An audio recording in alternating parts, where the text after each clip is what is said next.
निरंजन अलख निरंजन हो अलख निरंजन देव मच्छिंद्रना गुरुवर देव मच्छिंद्रना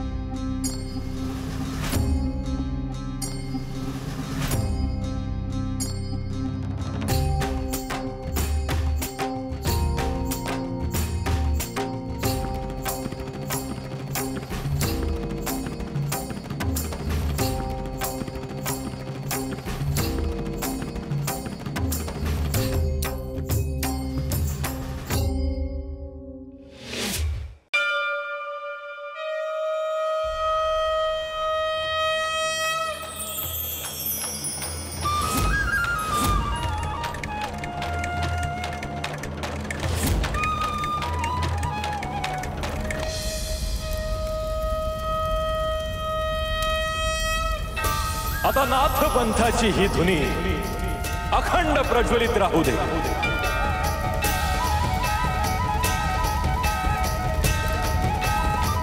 जशी आज्ञा गुरुदेव। भर्तरीनाथ, तुम्हाला भेटण्यासाठी अनेक पशु पक्षी प्राणी इथे आलेले आहेत।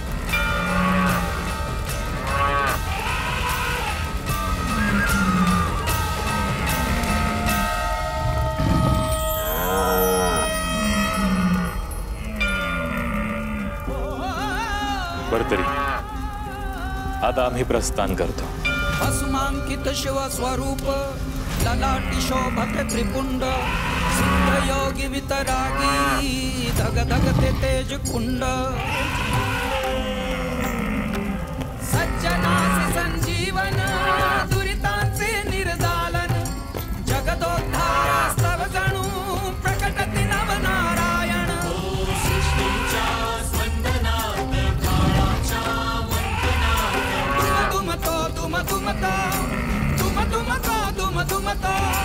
एक नाद व्यापुनी त्रिभुवन शुभम भवतु शुभम अलख निरंजन हो अलख निरंजन अलख निरंजन हो ओम नमः अलख निरंजन अलख निरंजन अलख निरंजन अलख निरंजन अलख निरंजन हो अलख निरंजन।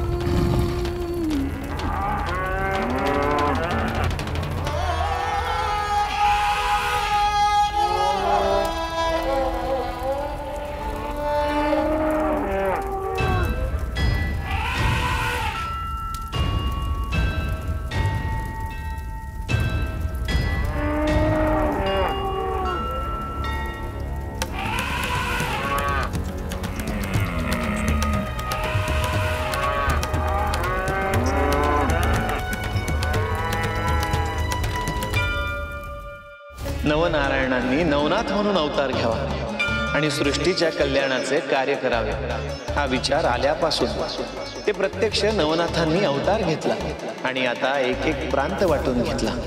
हा खूप मोठा प्रवास आहे। कानिफ, भर्तरी यांनी आपापले स्थान ग्रहण केले। ही खूप मोठी घटना आहे।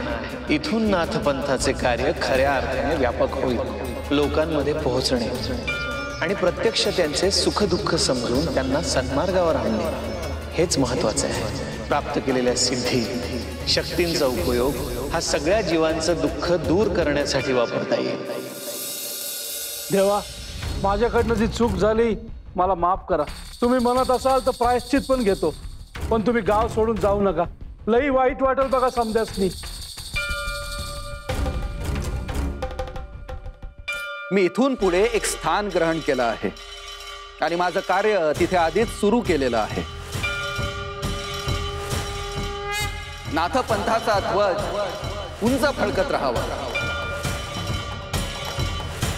सगळीकडे त्रिशूळ आणि चिमटा याच्या साक्षीने धुनी प्रज्वलित होत राहावी। आदेश अलख निरंजन, आदेश अलख निरंजन याचा जयघोष होत राहावा. सगळीकडे आनंद राहावा, परमेश्वराची साधना होत राहावी यासाठी मी झटतो आहे. आणि गुरु आज्ञा आहे, गुरु आदेश हा सर्वतोपरी. त्यामुळे आज मी इथून निघतो आहे. परंतु तुम्ही हे विसरू नका की रेवणनाथाच्या रूपाने साक्षात परमेश्वर इथे आहे. तुम्ही जे मागाल ती तुमची इच्छा रेवणनाथ पूर्ण करतील, तुम्हाला देतील. परंतु त्यासाठी तसे शुद्ध आचरण ठेवा, तशी निष्ठा ठेवा, भक्ती ठेवा. ते तुम्हाला कधीच काहीच कमी पडू देणार नाही.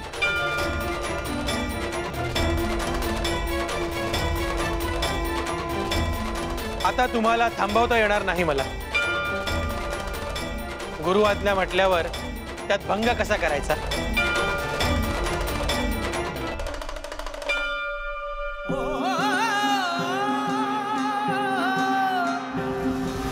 भस्मांकित शिव स्वरूप ललाटी शोभते त्रिपुंड, सिद्ध योगी वितरागी धग धगते तेज कुंड. पुन्हा भेटू.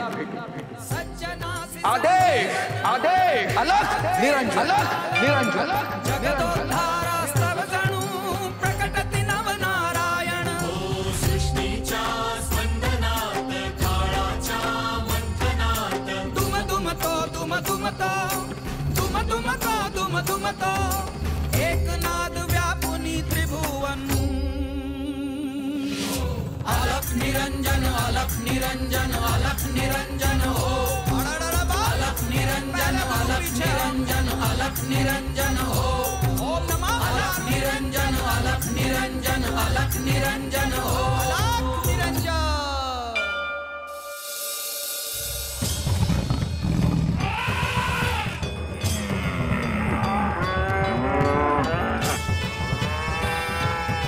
तुम्ही माझ्या स्वागतासाठी आला आहात ना? तुमच्या शुभेच्छा मी स्वीकारतो. मी मनुष्याला मुक्या जीवावर प्रेम करण्यासाठी शिकवले. तुमच्यातही तोच आत्मा आहे हे मनुष्याला समजावून सांगितले.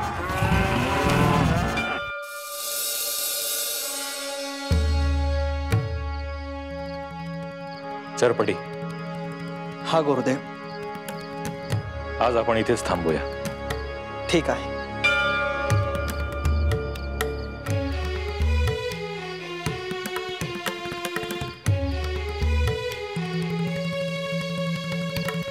गुरुदेव, आसन ग्रहण करा.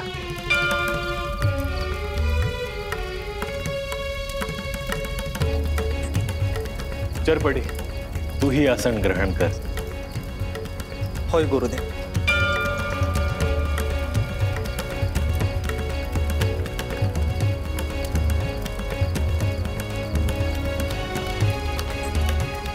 चरपटी, मी पशुपतीनाथाचे दर्शन घ्यायला नेपाळ प्रांतात जाणार आहे. आणि तिकडे जात असताना तू हिमालयात तुझे स्थान ग्रहण कर. होय गुरुदेव. आता आपण शरीराने जरी वेगवेगळ्या ठिकाणी कार्य करत राहू, पण आपण एकत्र जोडलेले राहू. आपल्याला आवश्यकता वाटेल तेव्हा आपण एका क्षणात एकमेकांना संपर्क करू. गुरुदेव, मीही नाथ संप्रदायाचे कार्य सुरू करेन. परंतु माझ्यासाठी काही विशेष आज्ञा आहे का? चरपटी, तू अशा देवभूमीमध्ये कार्य करायला चालला आहेस जिथे अनेक देवतांचा वास आहे. अनेक साधक ऋषीमुनी अखंड तप करत आहेत. आणि अशा वेळी तुला त्या भूमीचे पावित्र्य कायम राहील याचे भान ठेवायचे आहे.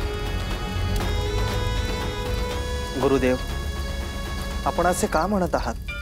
चरपटी, कारण भविष्यात या देवभूमीवरही आक्रमण होणार आहे. तेव्हा सगळ्या शुभ शक्तींना जागा करून ते आक्रमण तुला परतवून लावायचं आहे. गुरुदेव, आपण जे म्हणत आहात ते मी समजू शकतो. ती भूमी म्हणजे दिव्यत्वाची खाण आहे. अनेक शक्तिपीठ, असंख्य ऋषी, मुनी, तपस्वी या सगळ्यांचा जिथे वास आहे अशी ही भूमी. त्याला क्षती पोचू नये म्हणून मी पुरेपूर प्रयत्न करेन. मला खात्री आहे तुझे कार्य इतर नाथांपेक्षा किती वेगळे आहे हेच मला तुला सांगायचे होते.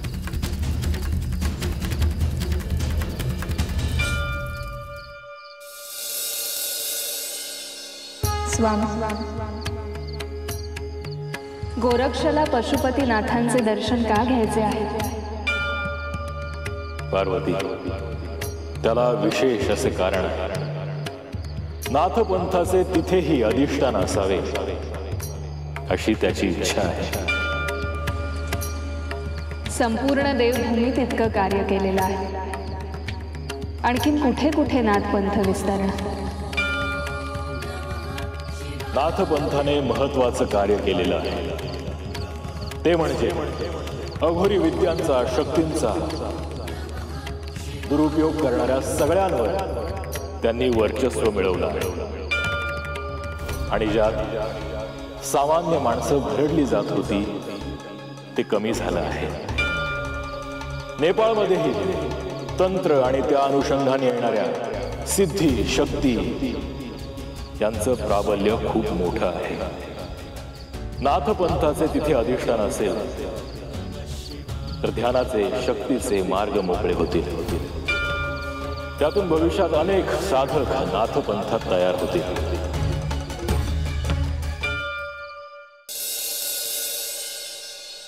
तुम्हाला सगळ्यांना आता समजलंच असेल. हा किसन हा रोज सकाळी वनात जायचा, दिवस मावळायच्या आत परत यायचा. याला वाटलं त्याची बायको जिवंत आहे, खर तर ती कधीच मृत्यू पावलेली. परंतु ह्या सगळ्यात किसनचा जीव वाचला हे महत्वाचं आहे.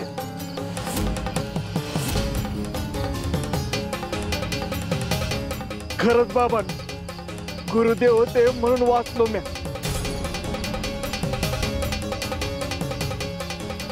मी माझ्या डोळ्यांना बघितलं,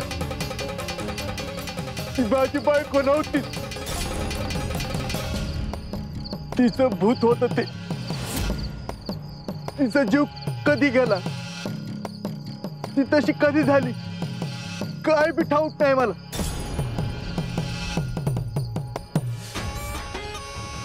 मला भ्या वाटाय की आपण हे काय करतो. बरं, तुम्ही सगळ्या गावकऱ्यांनी देखील त्याला समजून सांगायला पाहिजे होतं की बाबा रोज सकाळी जातोयस, परत येतोयस, बायको काही सोबत येत नाहीये तर जाऊ नकोस, असं समजून सांगायला पाहिजे होतं. लोक मत सांगायचे की समजू, पण माझं मन मानत नव्हतं. माझा जीव होता नव बायको.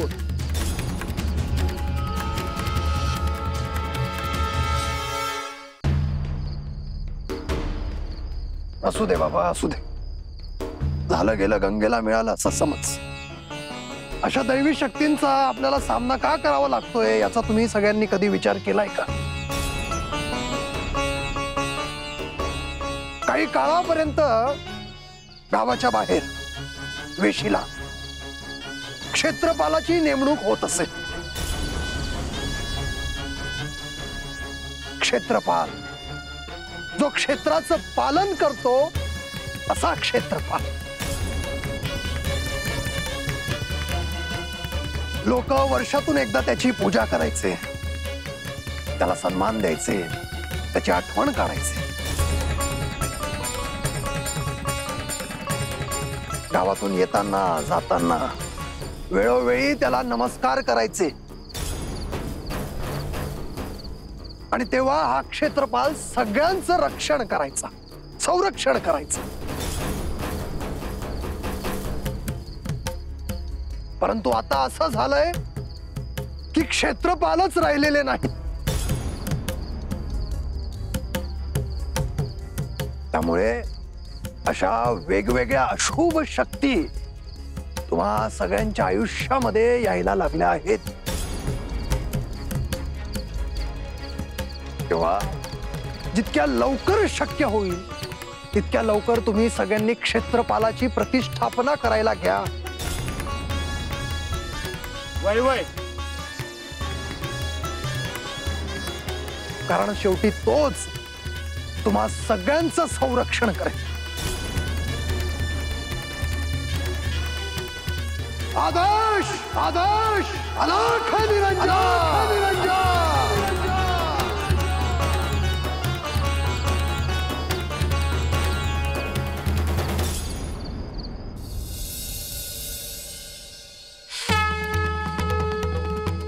ओंकार तेरा आधार, तीनों लोक में जय जयकार. नाद बाजे काल भागे, ज्ञान की टोपी गोरख साजे. गले नाद पुष्कन की माला, रक्षा करे श्री शंभु जटी. गुरु गोरक्षनाथ जी बाला, चार खानी चार बानी, चंद्र सूर्य जब पवन पानी.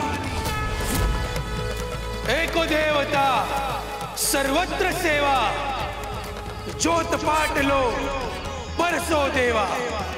कानन कुंडल गले नाद करो, सिद्धो नादोकार. सिद्धो गुरुवरों को आदेश, आदेश श्री नाथ गुरु जी को आदेश.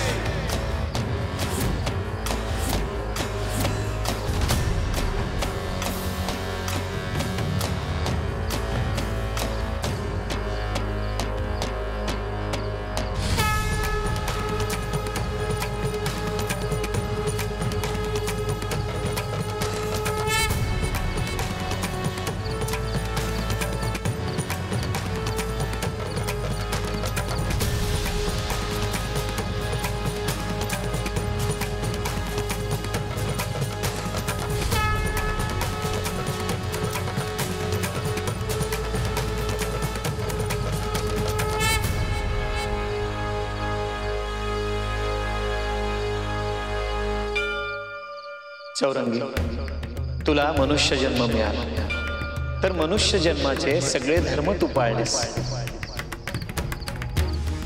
दुःख यातना वाटाला आल्यानंतर मनुष्य निराश होतो, परंतु तू असा आदर्श निर्माण केला आहेस की पराकोटीची दुःख येऊनही तू पुन्हा नव्याने उभा राहिला आहेस.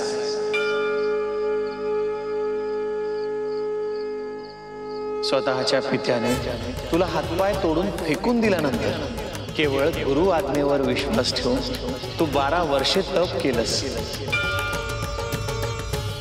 आणि स्वतःचं एक वेगळं अस्तित्व निर्माण केलंस. उत्तम शिष्य तर तू आहेसच, परंतु आता गुरुपद भूषवणार आहेस. तुझ्या हातून सगळ्यांची सेवा घडव, तुझ्याकडून उत्तम शिष्य परिवार निर्माण हो, हा माझा आशीर्वाद आहे.